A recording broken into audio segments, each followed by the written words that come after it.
Hola chicos, Historia del Arte y de la Cultura 191. Bueno, vamos a hablar del primero o de la primera nación que empezó a viajar a lo grande, ya veréis. Construyó un auténtico imperio, el imperio portugués. Antes de empezar con nuestra amiga Wikipedia, te quiero aprovechar el mapa que ves aquí y te diré que desde aquí, desde Portugal, empezaron haciendo salidas de reconocimiento de la costa africana y de exploración de su contorno. Veremos que va logrando distintas poblaciones, distintos lugares, y al final acaba dando la vuelta hasta llegar a la India. De la India pasaría por Malaca hasta llegar a la China, incluso al Japón. La primera nación que logró llegar hasta el Japón. Y más adelante, de forma muy curiosa, ya lo veréis, no diré, llega a Brasil. Este mapa lo he reproducido aquí para que sea un mapa más operativo, donde dispongamos de los nombres, porque los he puesto en una leyenda aquí para que lo puedas manejar, tanto tú como yo. Este lo ponemos aquí amagadito.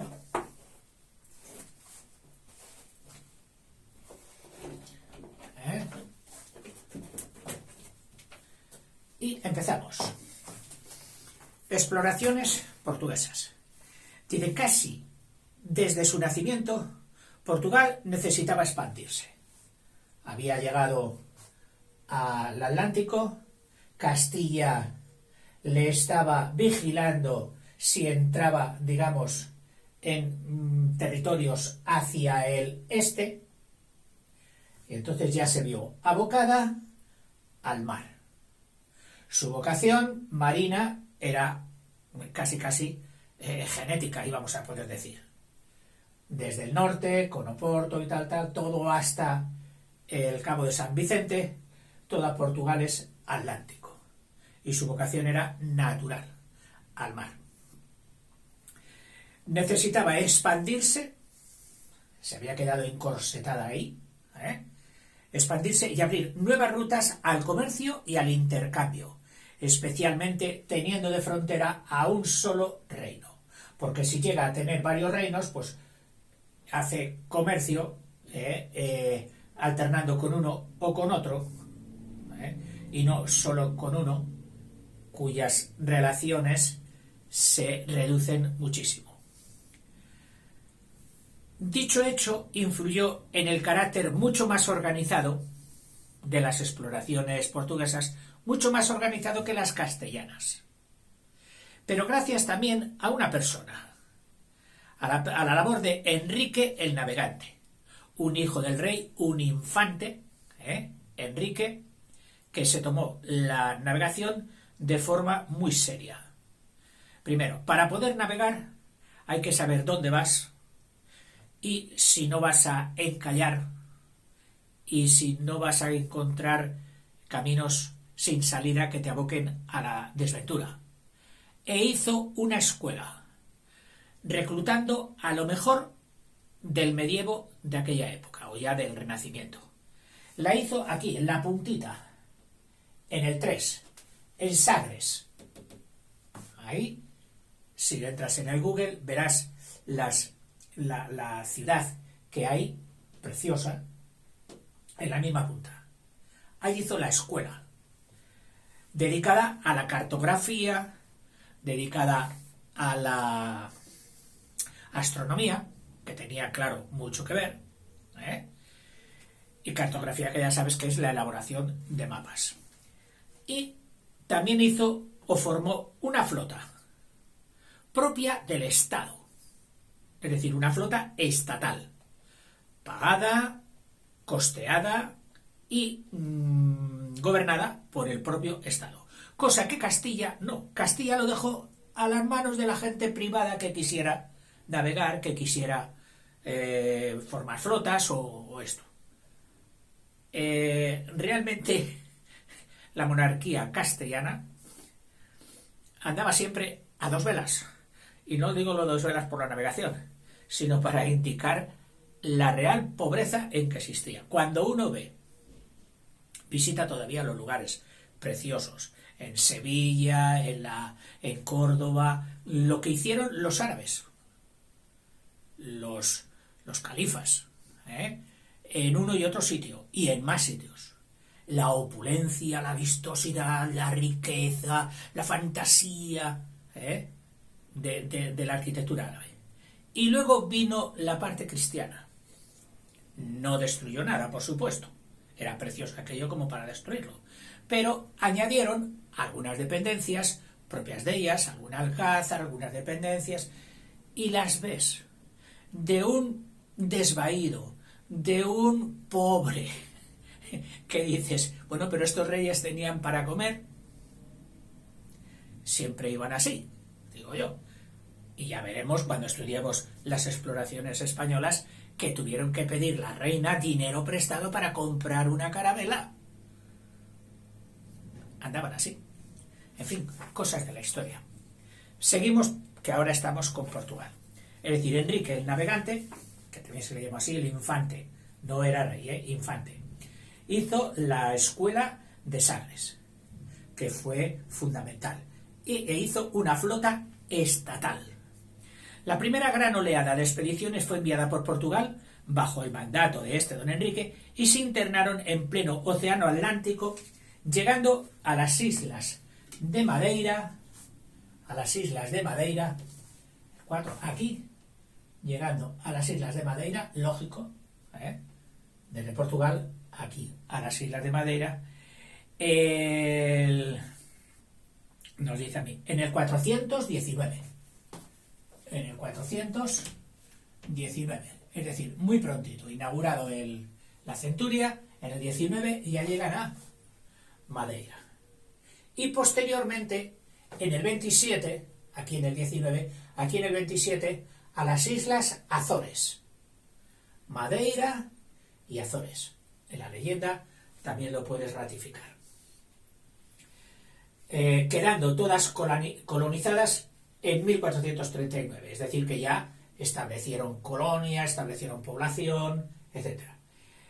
Este establecimiento suponía pues unas dependencias que asegurasen a los navegantes que llegaban el mantenimiento, el habituallamiento de agua dulce, etc.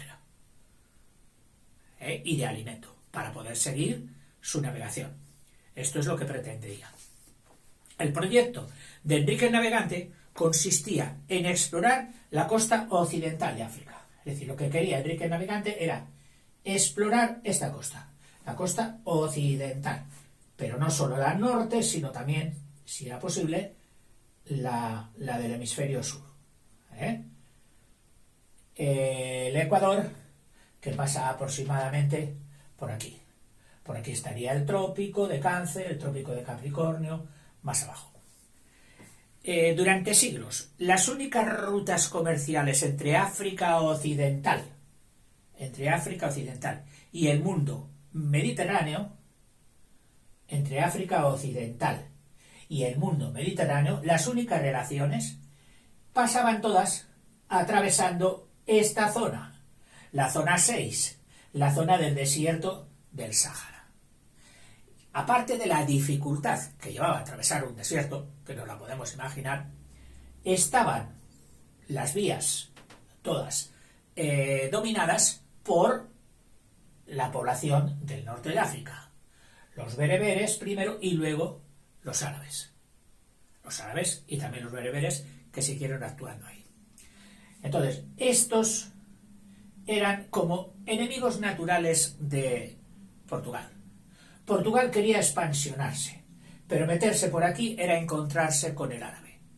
Y no querían. Portugueses y árabes como el perro y el gato.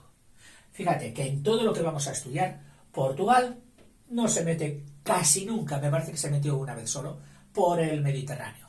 Prefirió dar la vuelta. prefirió dar la vuelta. Claro, las naves podría haber llegado hasta aquí, que esas las rutas las habían hecho siempre, otros pobladores, por ejemplo los italianos, los de Venecia y los de Génova, pero no les gustaba el Mediterráneo. Nada. Ellos Atlántico e Índico. Océano Índico y Océano Atlántico. Estas rutas estaban controladas por los estados musulmanes del resto de África, viejos rivales de Portugal. Los portugueses esperaban comerciar directamente con el África Occidental, por la vía marítima, evitando así los territorios islámicos.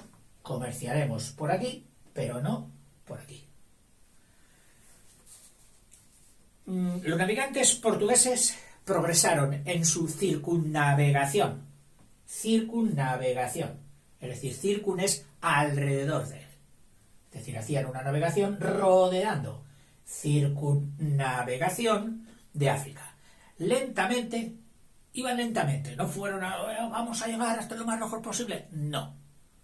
O sea, fueron muy organizados, ya lo hemos dicho, no solo por lo que suponía haber hecho la Escuela de Sagres, sino también en sus proyectos.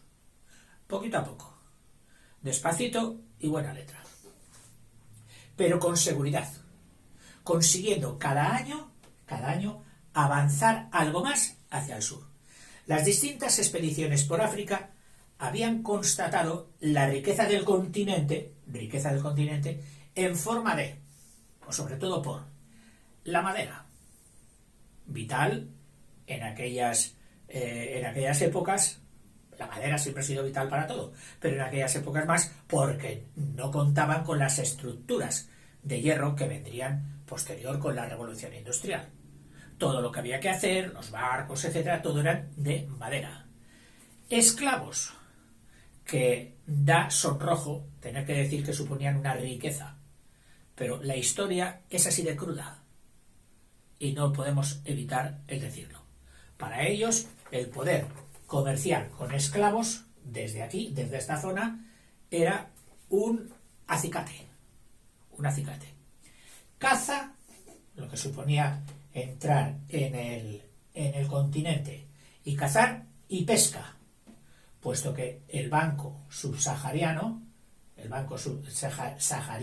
y subsahariano, al tener, no importa que en tierra sea un desierto, en el mar es muy productivo, es una de las zonas productivas del mundo en pesca. Dice, por citar las demás inmediata explotación, otras riquezas que tendrían más proceso de elaboración. Dice, fue Gil Eanes. Todos estos navegantes, Gil Eanes. Después de este vídeo, tengo pensado hacer otro metiéndome ya con las biografías, con las personalidades de los navegantes. Aquí solo los citaré, cuando los cite, los iremos poniendo ahí. Dice, quien salvó definitivamente el obstáculo, Gil Eanes, que suponía el Cabo Bojador en 1434. El Cabo Bojador, que si no me equivoco, es el 7. Es decir, Gil Eanes, hasta entonces habían estado por aquí, con las Azores, las Madeiras, etc. Y en el año 34, nos vamos acercando ya a un tercio, aquí, Gil Eanes logra sobrepasar el Cabo Bojador. En los viajes hacia la parte subsahariana, subsahariana, esta parte ya es subsahariana, Sáhara, norte de África, y parte de aquí, que corta el Sáhara, parte subsahariana, por debajo del Sáhara.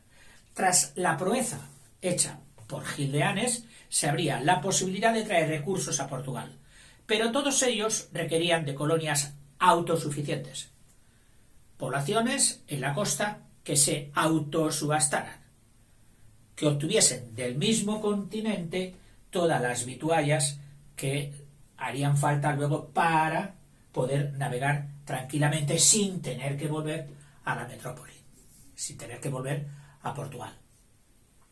Dice, todos colonias autosuficientes y con capacidad para suministrar provisiones a los navegantes en su ruta, pues más allá, en su ruta siguiente de África. Así, los portugueses fueron tomando enclaves como Cabo Verde en 1460, Cabo Verde, que es el 8, ¿verdad?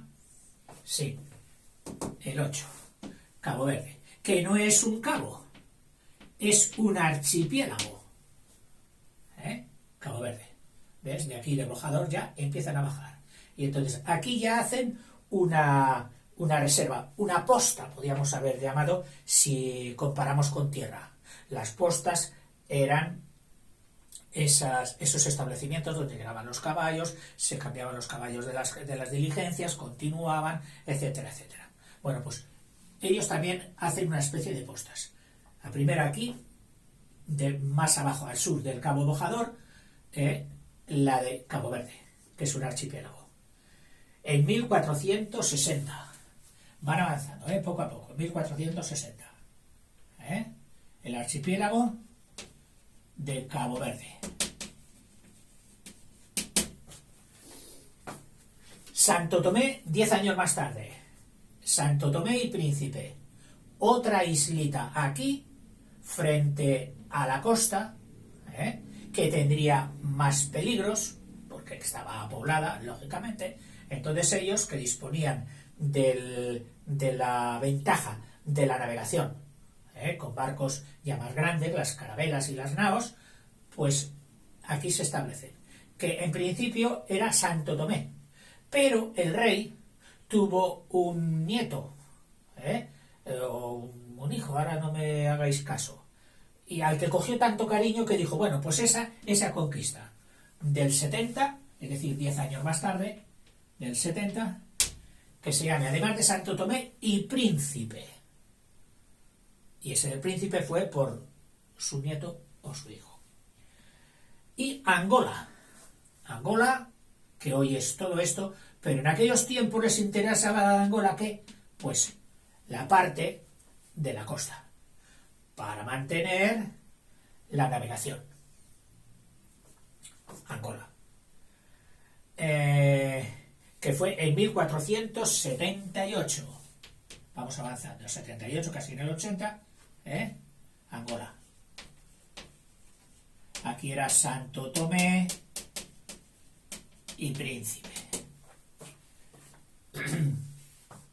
Poco después del desembarco en Angola, Cao, a ver, yo digo Cao, se escribe así, Cao, pero con este acento especial. Posiblemente sea Sao. No lo sé. Pido disculpas por no dominar la escritura y la pronunciación portuguesa. Dice, llegó a unas playas, este Sao, llegó a unas playas después de Angola, estas playas de aquí, cubiertas por la niebla y la calima. No había visibilidad en esas costas, casi continuamente, por la latitud en la que estaban, etc. Y entonces no le fue agradable, ni fue tentador establecerse ahí. Dicen que solo puso una cruz en las costas. Una cruz, para aquello de decir, hemos ganado. Para el rey de Portugal, para Portugal. Dejando una cruz como testigo de su presencia y de su dominio. Pero aquellas costas peligrosas para la navegación, que después serían Namibia, es decir, al entrar en la calima la navegación era toda visual, no tenían radares, y si no veías, te adentrabas en la niebla, podías encallar. Y entonces no les fue rentable ir allí.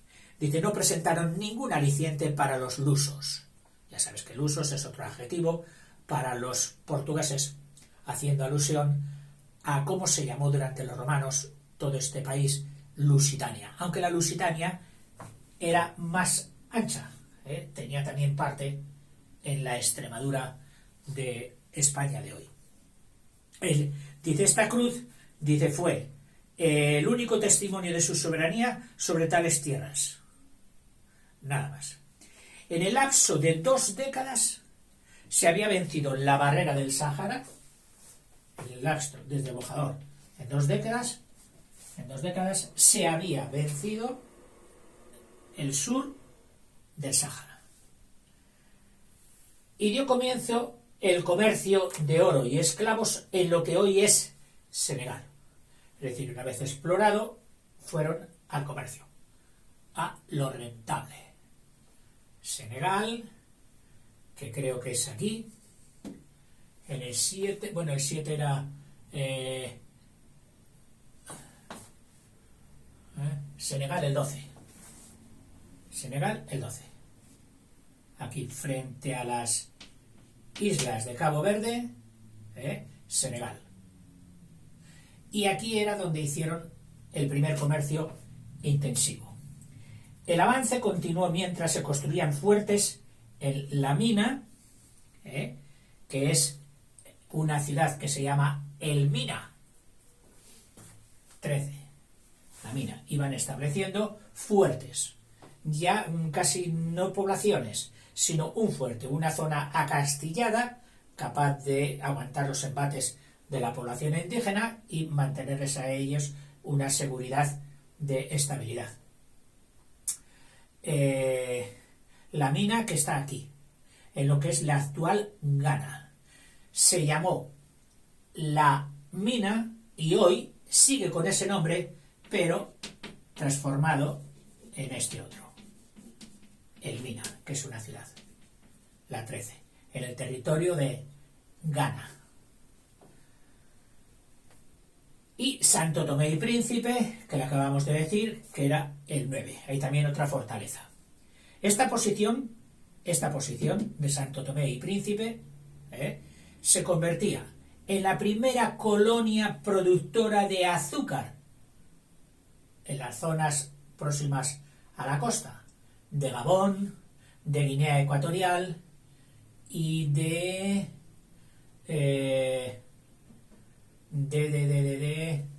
ahora no me sale este país, ya me saldrá, y si no, espérate que lo miro. Camerún, de Camerún, esa C es de Camerún. Conviene repasar un poquito la geografía.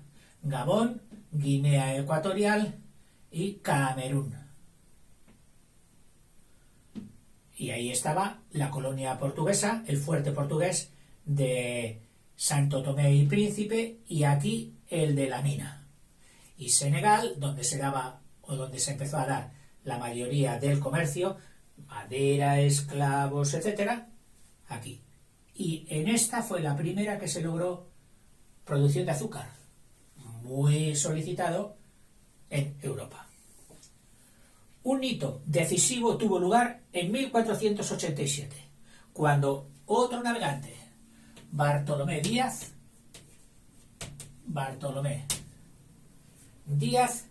dobló y bautizó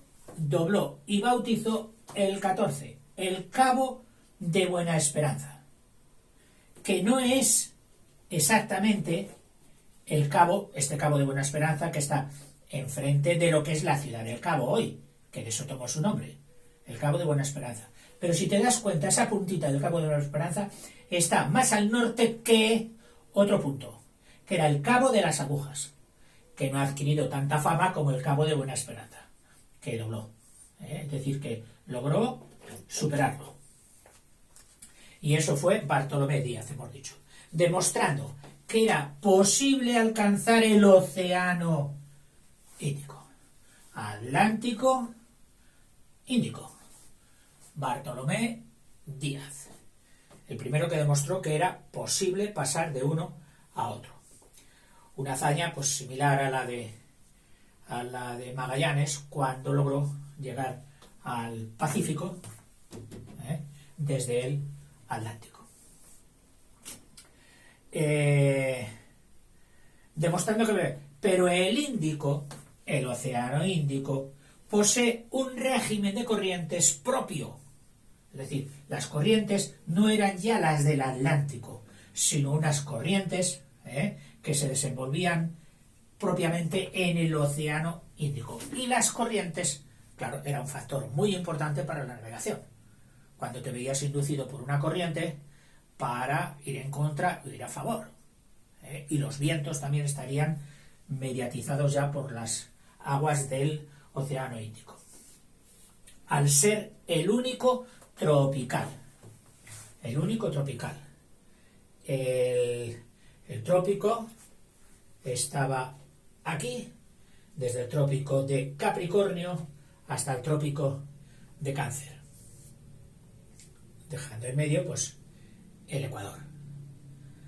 Es decir, su parte norte supera, porque de trópico a trópico, el Océano Índico, de trópico a trópico. Dice ya que el trópico de Cáncer supera por muy pocos kilómetros, es decir, el trópico que está al norte, el de Cáncer, supera por muy pocos kilómetros la costa del Océano Índico.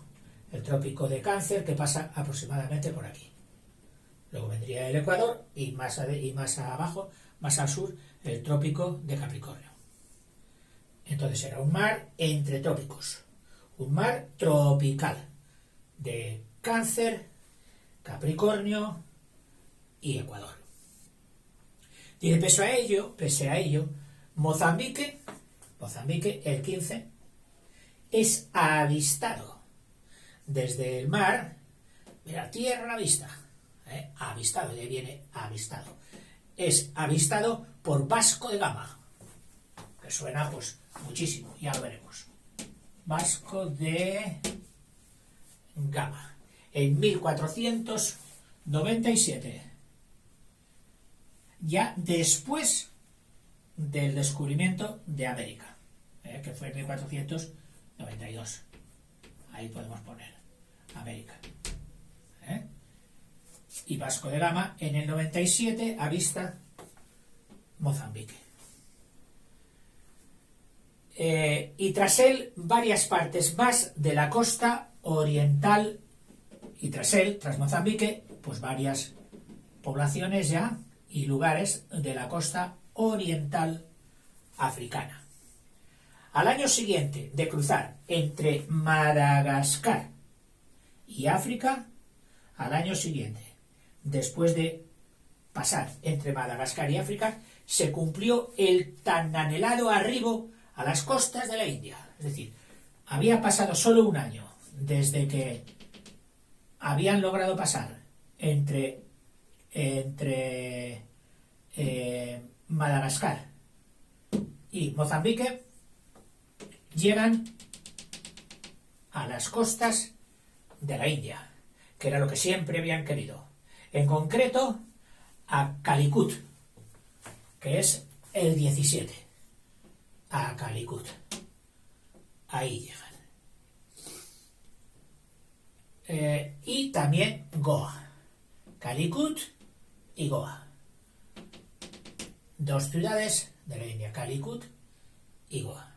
Por supuesto, abrir la ruta fue un paso decisivo para prescindir de la ruta de la seda. Se había llegado un alarma con bombo y platillo. Hemos llegado a la India.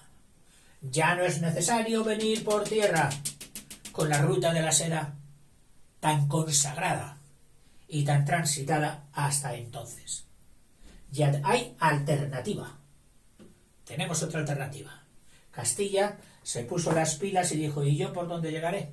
Pues yo voy a llegar por aquí, porque si la tierra dicen que es redonda, vamos a probar, yo también llegaré aquí por el oeste, tirando hacia el oeste. Portugal había tirado hacia el este. Castilla lo intentaría hacia el oeste. Se hizo necesario tomar posesión de otros enclaves. Así, los portugueses comienzan a explorar y a tomar posesión, aunque solo fuese de forma limitada. ¿De qué territorios? Pues de Mozambique. Por supuesto, tomar posesión no sería de todo lo que es Mozambique hoy, eso vendría más adelante. Tomar posesión tomaría pues de algunos sitios mejores para el atraque de barcos en la costa de Mozambique. En 1505. En 1505 ya ha pasado el siglo de la barrera. En 1505 empiezan con la India. Mozambique, que está en África todavía, y Goa, el 18, en 1510, para tener frontera y puerto con la propia India. El actual Timor Oriental, que eso ya está muy lejos, fíjate, el actual Timor Oriental, aquí el 19, hasta aquí vinieron. Porque te habrás dado cuenta por los vídeos anteriores que todas las especias estaban prácticamente aquí y eran donde más podían comerciar. Timor Oriental en el 1514 y Macao ya en 1517. Macao, que es el 20, aquí al lado de Hong Kong, que es del actual Hong Kong, que es el 21. Es decir, subieron por aquí, seguramente hasta aquí, hasta el propio Macao, para tener también con el comercio de China, con el fin también de disponer de una frontera y puerto con China. Aun poseyendo las mencionadas bases, Portugal necesitaba el establecimiento de más puertos por toda la costa de África y Arabia. De África y Arabia. Necesitaba más puestos para seguir comerciando, para dar soporte a las flotas mercantes lusitanas, que se lanzaron al comercio pues por todo lo descubierto.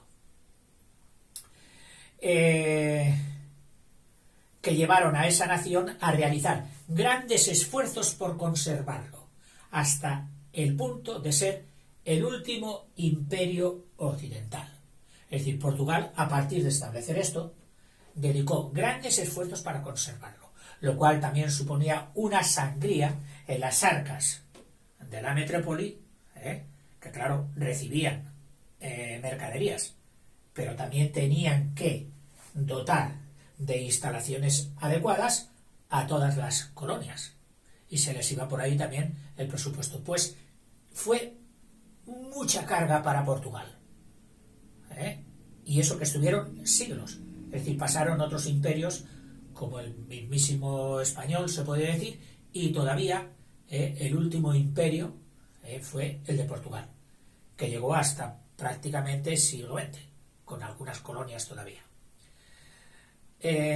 Bueno, esto hay que puntualizarlo, comparando luego con la situación de España y Castilla, como ya veremos. Pero sucede otra cosa importante.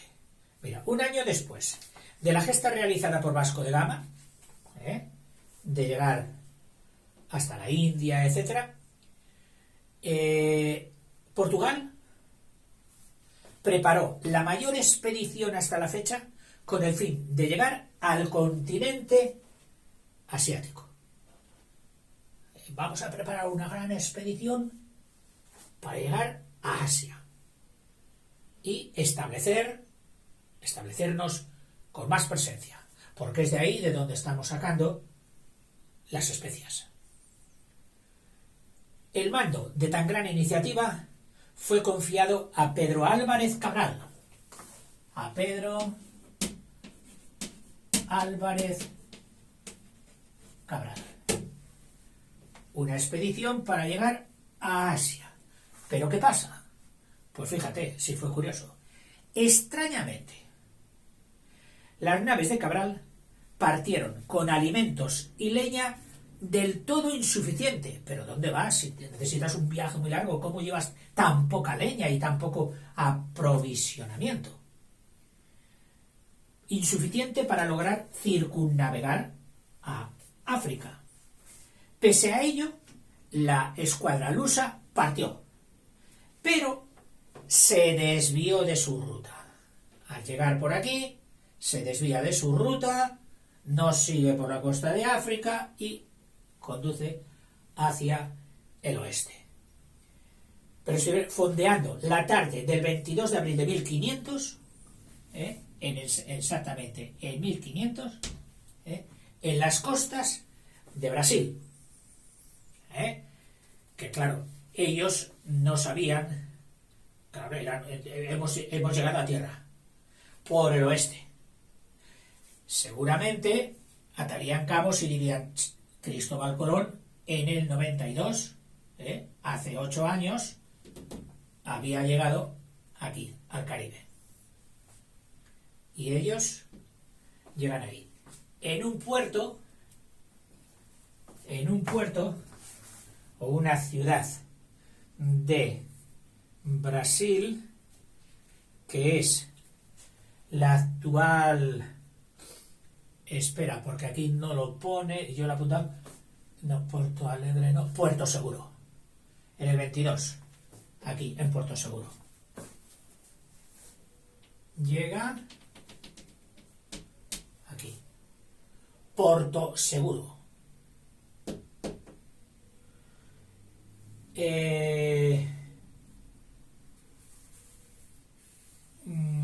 Dice, pero dentro del área, eso sí, dentro del área que les había correspondido en el famoso Tratado de Tordesillas, ahí en Valladolid, que le he puesto 26, con un bonito castillo que dicen que fue donde se firmó aquel tratado tan importante. ¿Por el qué? Portugal. Este fue el meridiano, que no venía expresado en grados y en minutos, como lo he puesto yo. Venía expresado por una distancia desde una de las zonas conocidas, tantas millas o tanta distancia. Entonces hoy, claro, y hace mucho tiempo ya, se ha sabido que la distancia o el meridiano que partía lo de Portugal con lo de España era el meridiano 46 grados 37 minutos. Que fíjate, que realmente este meridiano llegaba prácticamente a lo que es hoy Brasilia, la capital nueva de Brasil. Brasil es aproximadamente esto. América del Sur, pues una cosa así. Todo Brasil. Esta parte, podríamos decir que es la legítima para Portugal, o la que respetaba el Tratado de Tordesillas. Y el resto, esto fue ya, pues, conquista o acuerdos que vendrían luego, y que España no debió poner mucha fuerza para que no sucediera así. ¿Por qué? Porque eran tan extensos los territorios, desde México hasta la Tierra del Fuego.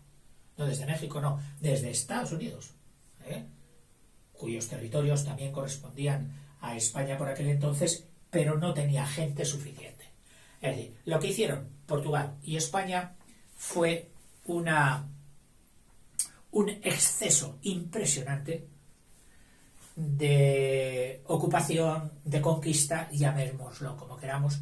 No vamos a entrar ahora en si eso no fue una conquista porque ya estaba aquí, que esto, que lo otro. Bueno, dejando ese tema, ya sabemos que inevitablemente estoy hablando con un lenguaje, ¿cómo se dice?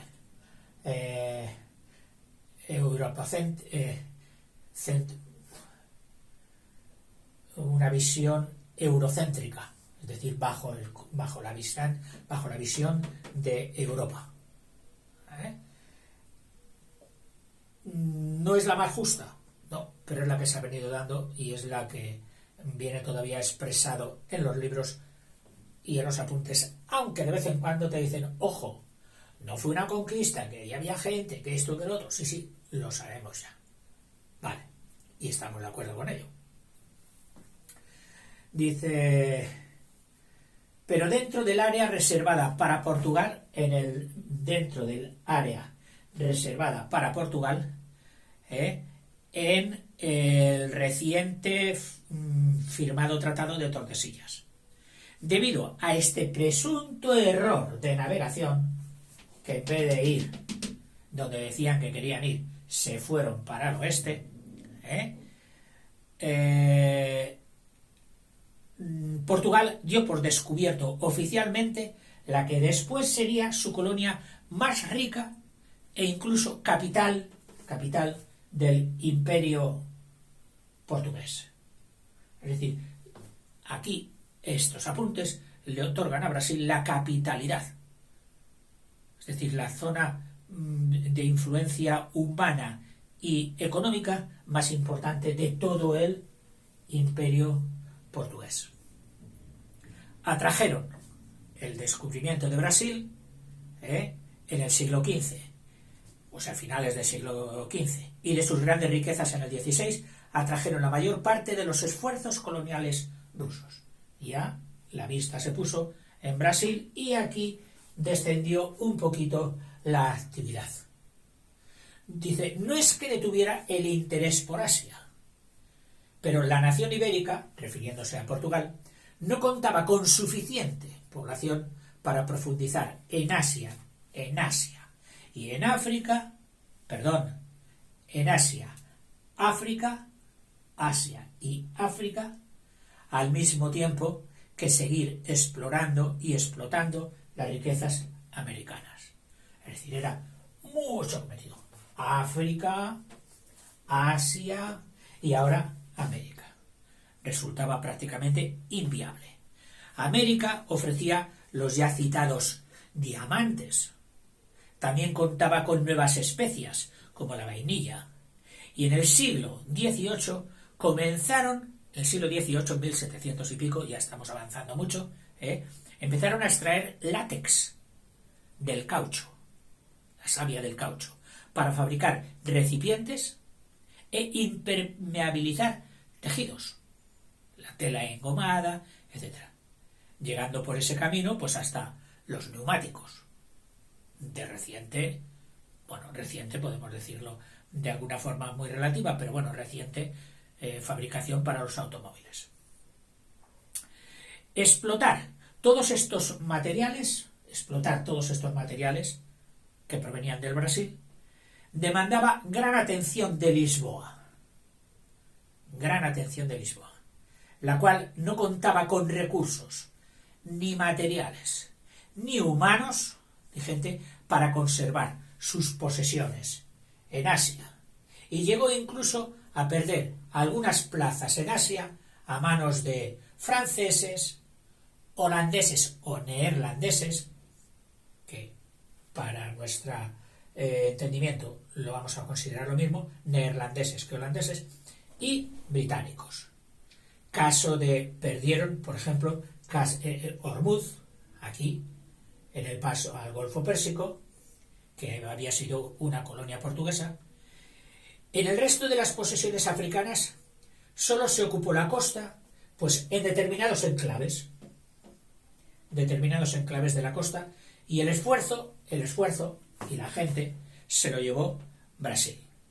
Pese a todo, África no fue olvidada en Portugal, y mucho menos abandonada, llegando a ser una auténtica seña de identidad portuguesa, conquistadora de África, y un vínculo del Portugal contemporáneo con un pasado de aventureros y navegantes. Es decir, todavía hoy, en la Portugal actual, el estudio histórico de la historia de Portugal es un vínculo enorme, pues todas las posesiones que se tuvo en África. Por esta menor atención de Asia y la ruta africana para llegar a ella sería, dice, pero esta menor atención, este descuido de Asia y la ruta africana sería cubierta por otras naciones, entre las que destacaron Países Bajos, Holanda, Ya sabes que tenemos que tener en cuenta que lo que es el Nederland, se conocía hasta hace poco como Holanda, aunque parece ser que Holanda solo es una región del Nederland, y también como Países Bajos. De esta forma, siempre que oigas una de estas cosas, has de atender a que son una sola.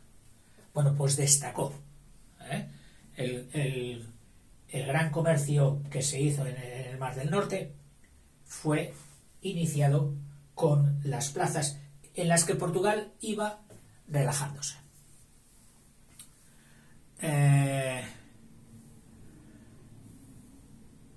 La exploración y colonización portuguesas continuaron a pesar de la rivalidad con España. Los portugueses fueron los primeros occidentales que llegaron al Japón y establecieron comercio con él, con Japón, el 28, y establecieron comercio con él. Bajo el reinado de Manuel I, este rey, muy importante, que dio origen hasta un arte específico, el arte manuelino, que habrás estudiado.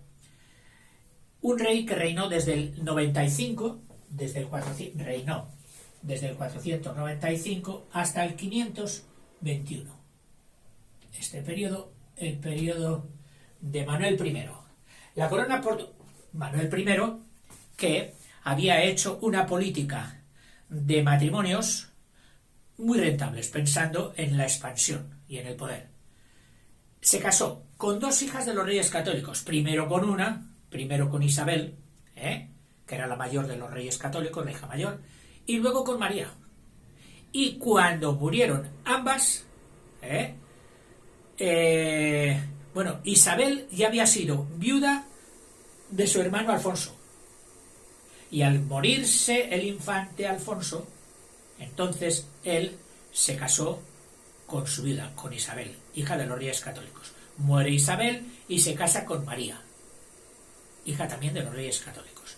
Y muertas estas dos hermanas, hijas de los reyes católicos, a continuación se casa con una sobrina de ellas, hija de Juana la Loca, hija de los reyes católicos, y Felipe el Hermoso, que era Leonor de Austria. O sea que mantuvo una relación con esposas, todas españolas, increíble. Le daban estabilidad de que Castilla no se metiera con él, y Castilla alimentaba su promesa, su sueño de una vez hacer la unificación, como en realidad así llegó, porque precisamente más adelante Felipe II, nieto de este rey, de Manuel I, aspirase y consiguiese la corona y unificar todo España y Portugal. Si lo de las conquistas tanto de España como de Portugal ya fue una sobreexageración de faena, de control, de todo, enorme para la poca población que tenían, ya el llevar los dos reinados, prácticamente toda América, porque entre Brasil, toda América, todo el contorno de África y todas las poblaciones de Asia para un solo rey. Con razón dice que no se pone el sol, porque cuando está acabando en uno, está saliendo en el otro. Hasta las Filipinas, que las pusieron así precisamente por el rey Felipe. Bueno, fue exagerado y no se pudo mantener. Y menos teniendo en el mismo escenario a ingleses, a franceses, a holandeses, que estaban a la que cae, a captar. Lo que, como en el mar, lo que caza el grande, o como la selva, lo que cazó el león, luego se viene pues a por ello, a quitárselo. Ley de vida. Lo podemos llamar luego como quisieran. Actividad piratesca, actividad no sé qué, no sé cuántos, pero es ley de vida.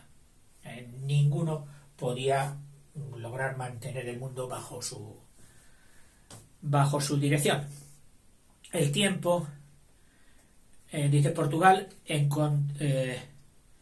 A ver, espera, que no quiero saltarme. Manuel I, la corona portuguesa, inició un ambicioso proyecto para poner bajo su dominio los territorios y rutas comerciales que habían sido declarados suyos.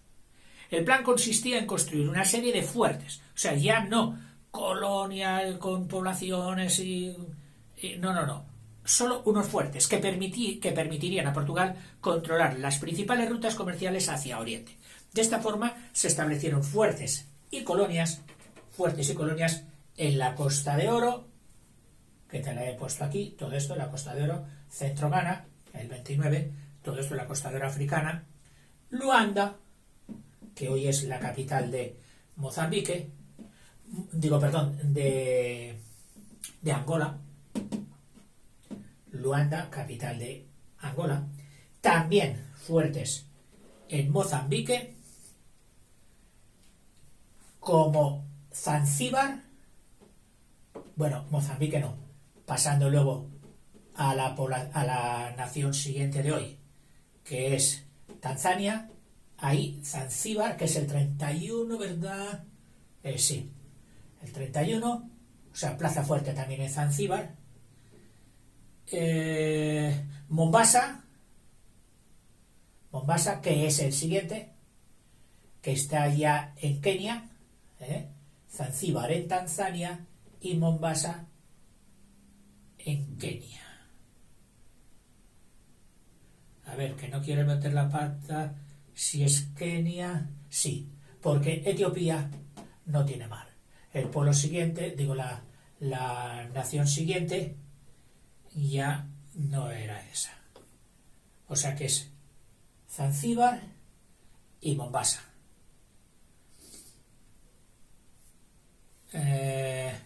Socotra y Hormuz.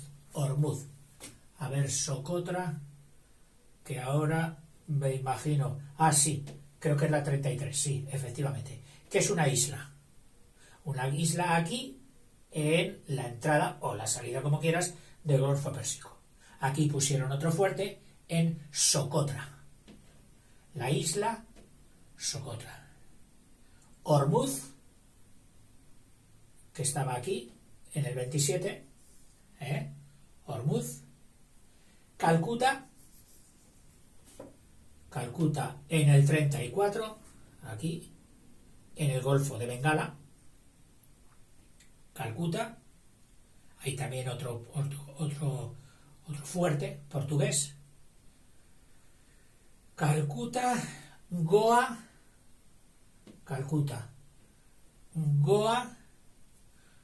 Bombay en el 35, Malaca, aquí en el estrecho entre Indonesia y Sumatra, Malaca, Macao, el 20, y el Timor Oriental. O sea que Manuel I quiso fortificar bien estas que acabamos de citar. Los portugueses también dominaban el ya mencionado Brasil, cuya costa había sido explorada en 1500 por Pedro Álvares Cabral, y que quedaba en parte en la zona portuguesa del reparto de Tordesillas, para Portugal y para España. Portugal encontró dificultades a la hora de extender su imperio tierra adentro, es decir, más allá de las playas y de las zonas costeras, en las cuales tuvo que concentrarse. No podía desparramar efectivos por el interior de todas esas colonias, porque entonces dejaba desprotegidos los fuertes de la costa. El tiempo demostró que el país era demasiado pequeño para sostener la dotación económica y de hombres que eran necesarias para una empresa tan colosal. Las fortalezas establecidas por todo el mundo se tenían que ver con una falta de hombres y de equipamientos crónica, continuamente. Es que no tenemos más gente, es que no podemos mandar, es que no podemos atender a tanto. Esa sería la cantinela de la metrópoli. No fue posible competir con naciones más potentes que poco a poco fueron irrumpiendo en los dominios portugueses, se fueron apoderando. sus días de cuasi monopolio comercial con Oriente, de ser prácticamente los que tenían todo el monopolio, todo portugués, sus días estaban contados. La hegemonía portuguesa en Oriente fue quebrada por los exploradores neerlandeses, los exploradores franceses e ingleses, que no tomaron y les importó un pimiento lo que hubiera dicho el famoso Tratado de Tordesillas. ¿Cómo que todo el mundo era para vosotras? Sí, porque vosotros lo digáis. Sí que lo dijo el Papa por el Tratado de Tordesillas. Bueno, el Papa, fíjate que entonces ya habían pasado mucho tiempo y la autoridad del Papa, que en un momento se reconocía como absoluta para todo el mundo cristiano conocido, aquí ya se había dado la ruptura de Portugal, de Inglaterra, la reforma protestante y todas esas decisiones. Y además ya que quedaban un poquito lejos en el tiempo, como el Tratado de Tordesillas, no les importó en absoluto. La tierra era del que la cogía y del que podía mantenerla. En 1580, el rey español Felipe II accedió también en 1580. Pero fíjate que ya nos colocamos aquí. En 1580, el rey Felipe II accedió también al trono portugués como heredero de la corona tras el fallecimiento sin descendencia de su primo Sebastián, puesto que Felipe II era nieto de Manuel I de Portugal, el que se había casado con todas sus tías. La combinación de ambos imperios, América, África y Asia, era demasiado enorme como para seguir incontestada, primero, que la admitiesen, y segundo, como para poderse hacer frente al desafío de responder. Es decir, no podemos. El desafío que nos está haciendo Inglaterra, Francia, Holanda, invadiendo nuestros territorios, no podemos mantenerlo. No podemos estar allí presentes con ejército y con todo para defender todos estos territorios. Algunas posesiones portuguesas se perdieron o quedaron restringidos por las colonias neerlandesas y británicas vecinas, principalmente en el África Occidental, Oriente Medio y el lejano Oriente. Bombay, por ejemplo, en el 35, fue entregada a los ingleses en calidad de regalo de boda, cuando se casó Catalina de Braganza, la portuguesa, con Carlos I de Inglaterra. Catalina de Braganza se casa con Carlos I y de dote, es decir, esa aportación de riqueza que la esposa tenía que incorporar a la nueva unión matrimonial con una princesa de Portugal y el rey Carlos II de Inglaterra, no lo confundamos con el Carlos II de España, que es mucho posterior. Pues como un regalo de bodas se lo dieron.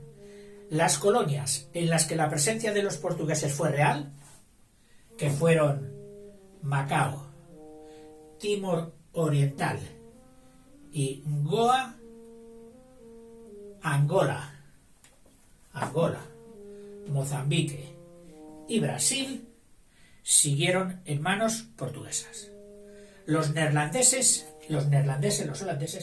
llegaron a controlar casi la mitad de Brasil, siendo finalmente rechazados. Y aquí, coincidiendo con el principio de los ensayos de mi querido vecino con su saxofón también querido, ponemos fin, pero seguiremos con el desarrollo y con la biografía de los principales navegantes.